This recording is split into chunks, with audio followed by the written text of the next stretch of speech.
Tapovan tunnel के अंदर तीसरे रोज भी रेस्क्यू ऑपरेशन जारी है। राहत और बचाव की मुहिम में आईटीबीपी और एसडीआरएफ के जवान शामिल हैं। आगे की हिकमत अमली के लिए फौजी जवानों समेत दीगर एजेंसियों के आला अफसरान के साथ आज अहम मीटिंग भी मुनक्किद की गई। 110 मीटर तक की हो रखी है एंड जितना खोजा जा रहा है, जितना हम एक्सकवेट कर रहे हैं, उससे ज़्यादा मलबा वहाँ से आगे से आ रहा है। तो इसलिए आपको लग रहा होगा कि वर्टिकल डिस्टेंस मतलब हॉरिजॉन्टल डिस्टेंस कम ही है, पर वास्तविकता ये है कि जितना आप वहाँ पे उठा रहे हैं लोडर और एक्सकवेटर, उससे ज़्यादा मलबा वहीं पे आ रहा है। इसलिए आगे बढ़ने का डिस्टेंस उतना ही है, लेकिन हमें वर्टिकल डिस्टेंस काफ़ी मिला है। मतलब वर्टिकली हमारा जो मलबा था काफ़ी कम हो गया है। सो देखते हैं, आर्मी, आईटीबीपी, एसडीआरएफ, एनडीआरएफ सब लोग जो है कुछ प्लान कर रहे हैं। तो आप देख पा रहे हैं कंबाइंड टीम्स काम कर रहे हैं और सभी की सब मेहनत लगी हुई है। और आप एनटीपीसी का भी टीम जो है वो कुछ अप्रोचेस नया लेके आ रहे हैं।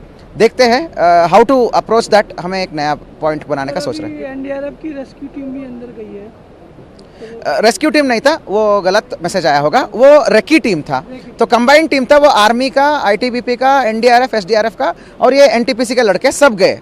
तो वो रेकी करने गए थे बस वहाँ पे कि कुछ और नया अप्रोच बन सकता है क्या करके, और जितना तक पॉसिबल था उतना तक जाके आए हैं। अब जैसे ही कोई नया एक्सेस हो जाएगा, पूरा आप देख रहे हो सारे टीम तैयार है, सब चले जाएंगे वहाँ पे। चैलेंजिंग टास्क यही है कि मलबा जो डेब्रीज अंदर फंसा हुआ है, अब वो ज़्यादा निकल के बाहर आ रहा है।